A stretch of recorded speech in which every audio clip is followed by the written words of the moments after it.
पहले हनुमान जी कथा नहीं सुनते थे, सेवा ही करते थे। राम जी ने कहा ये तो बड़ी भारी कमी है, हनुमान जी में कथा नहीं सुनते, केवल सेवा करते हैं। हाँ, कभी मौका पड़ता तो सुना देते हैं, सुनते नहीं है। वक्ता लोग भी ऐसे ही होते हैं, सुना देंगे, सुनेंगे नहीं। सुनाना नहीं, सुनना चाहिए। जितना अधिक सुनेंगे उतना अधिक विषय परिमार्जित होगा। सुनना बहुत जरूरी है। इसलिए हमारे यहां बहुश्रुत की महिमा कही गई, अल्पश्रुत की महिमा नहीं कही गई, बहुश्रुत की महिमा कही गई। राम जी ने कहा हनुमान जी आप सेवा में लगे रहते हैं, अष्टयाम सेवा में फुर्सत आपको मिलती नहीं, फिर भी मेरा आग्रह है कि थोड़ी फुर्सत निकाल के आपको कथा सुननी चाहिए। तो हनुमान जी ने कहा प्रभु नाम जप का, कथा कीर्तन का फल तो आपकी प्राप्ति है, आपकी सेवा की प्राप्ति, सो आपने दीनहीन दास को कृपा करके दे रखी है, अब समय ही कहाँ है। नहीं, जरूर सुनना चाहिए। तो भगवान बोले देखो समय हम बताते हैं, जब हम राजभोग करके थोड़ी देर विश्राम में चले जाते हैं, करीब भोजन विश्राम, उतना समय खाली रहता है, उतने देर कथा सुना करो। हनुमान जी बोले कहाँ सुनने जाएं, व्यास जी का पता बताओ। बोले नीलगिरी पर्वत पर महात्मा श्री काकभूषुंडी जी महाराज विराजते हैं, वो अखंड कथा करते हैं, वहां चले जाओ। हनुमान जी बोले ठीक है। नीलगिरी पर्वत हनुमान जी पहुंच गए, मनोजवम मारुत तुल्य वेगम है, वहां श्री काकभूषुंडी जी कथा कह रहे थे। और सौभाग्य से कौन सी कथा कह रहे थे कि हनुमान जी ने समुद्र लांघा, लंका में आग लगाई और जानकी जी की सुध लेकर राम जी के पास आ गए। तो काकभूषुंडी जी ने ये कथा कैसे सुनाई? बोले जब रावण के अत्याचारों का बोध हुआ हनुमान जी को तो बड़ा क्रोध आया, हनुमान जी विराट स्वरूप में हो गए। हनुमान जी ने एक डग तो रखा समुद्र के इस पार और दूसरा डग रखा समुद्र के उस पार। जैसे कोई छोटे से गड्ढे को लांघने में श्रम नहीं करता, एक चरण एक चरण उधर। और लंका में जाकर के बिना किसी रोक टोक के लंका में गए, चारों ओर देखा, जानकी जी नहीं दिखाई पड़ी। अंत में जानकी जी से संवाद हुआ, जानकी जी का दर्शन हुआ। जानकी जी को राक्षसियां सता रही हैं, यह देखकर हनुमान जी को बड़ा क्रोध आया। हनुमान जी ने जैसे ही अपने मुंह से फुफकारी भरी, उनके मुंह से भयंकर आग निकली, पूरी लंका दग्ध हो गई। और जानकी जी को प्रणाम करके चूड़ामणि लेके हनुमान जी फिर से आ गए। ये कथा किसने सुनाई? काकभूषुंडी जी ने। हनुमान जी को बड़ी निराशा हुई। बोले लो मुख्य पात्र इस पूरी लीला का तो मैं यहां सामने बैठा हूं, कैसे कैसे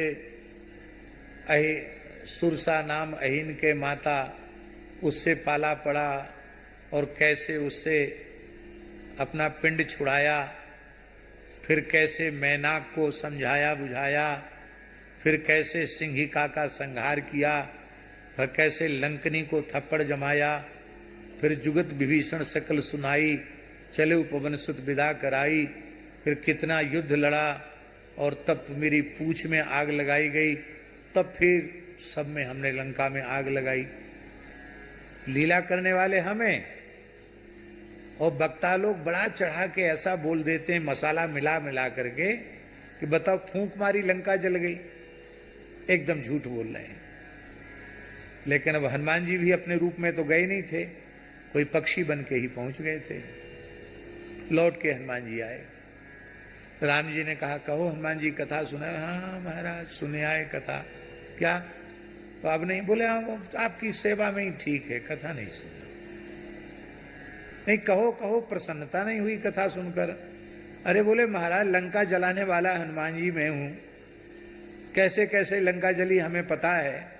और वो व्यास जी महाराज तो बोल रहे थे कि हनुमान जी को गुस्सा आया, एक फूंक मारी लंका जल गई।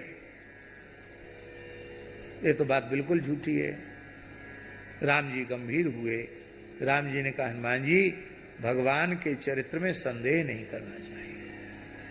कल्प कल्प प्रति प्रभु अवतरहि, चारु चरित नाना विधि करहि। जब कल्प कल्प प्रति प्रभु अवतरहि तो किसी कल्प में ऐसी भी कथा हुई होगी। इस कल्प के हनुमान जी आप हो, दूसरे कल्प में ऐसा हुआ होगा। हनुमान जी बोले ये तो हो सकता है, पर वो कल्प वाले हनुमान जी कैसे होंगे, हमको भी तो कुछ पता चले, तब पूरा पक्का विश्वास हो कि कागभूषुंडी जी जो कुछ कहते बिल्कुल ठीक है।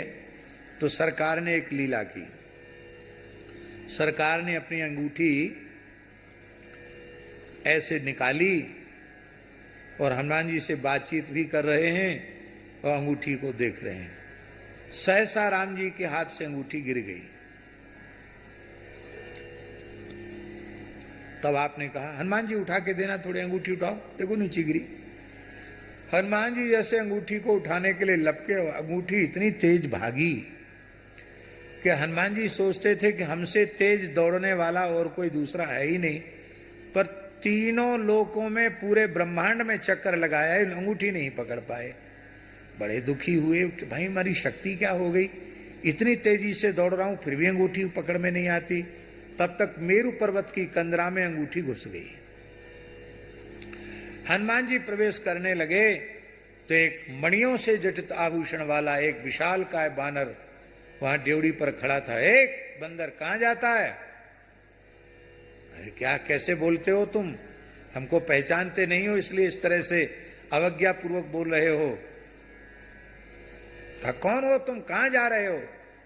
कहा भगवान श्री राम का सेवक मैं हनुमान हूं। तो वह बानर उपेक्षा पूर्वक हंसा और बोले तुमको लज्जा नहीं आती? इतना कमजोर बानर अपने को हनुमान जी कह रहा है। अरे हनुमान जी तो भीतर बैठे हैं। हनुमान जी भीतर बैठे हैं। हनुमान जी बोले वही हनुमान जी को हनुमान जी का दर्शन। हनुमान जी भीतर बैठे हैं। हाँ हनुमान जी भीतर बैठे हैं।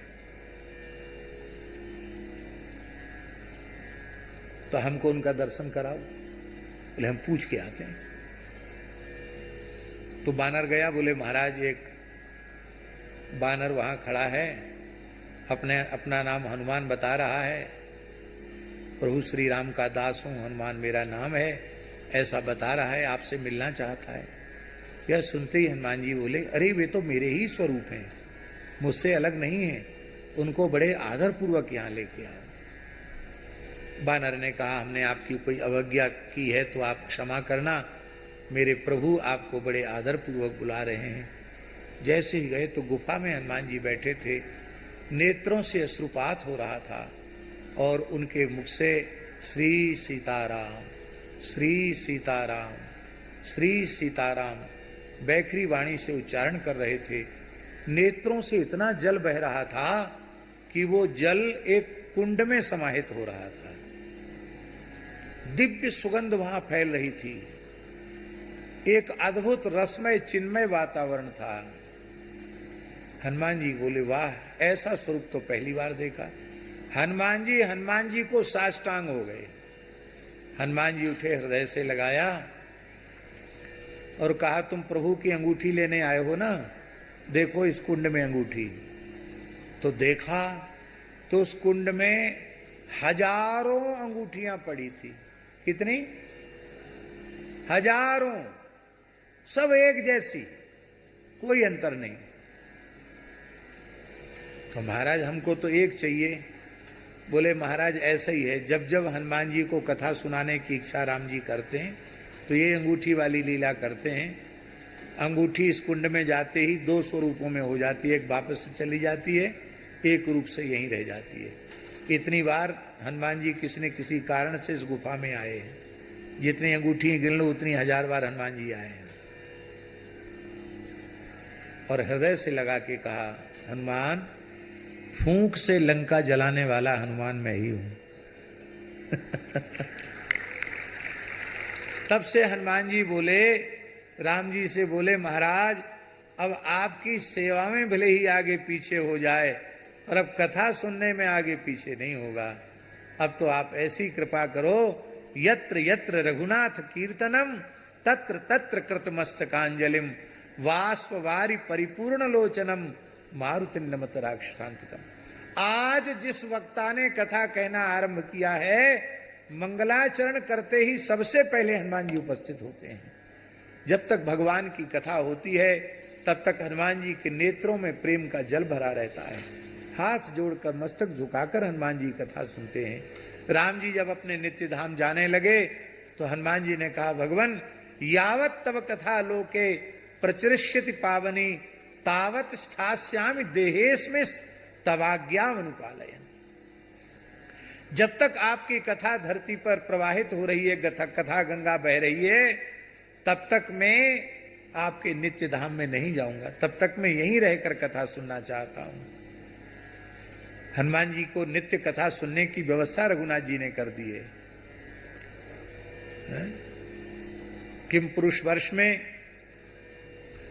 गंधर्व हनुमान जी को कथा सुनाते हैं, अहर्निश कथा सुनाते हैं। अयोध्या श्री हनुमानगढ़ी में महाराज जी नियम है, सैकड़ों वर्ष हो गए, हनुमान जी तो अनादिकाल से हैं, वहां नियम है महाराज जी, कोई सुने न सुने, एक व्यास जी वंश परंपरा से नियुक्त हैं जो हनुमान जी को श्रीमद् वाल्मीकि रामायण और श्रीमद् भागवत की कथा एक एक घंटा नित्य सुनाते हैं, आज भी वंश परंपरा से।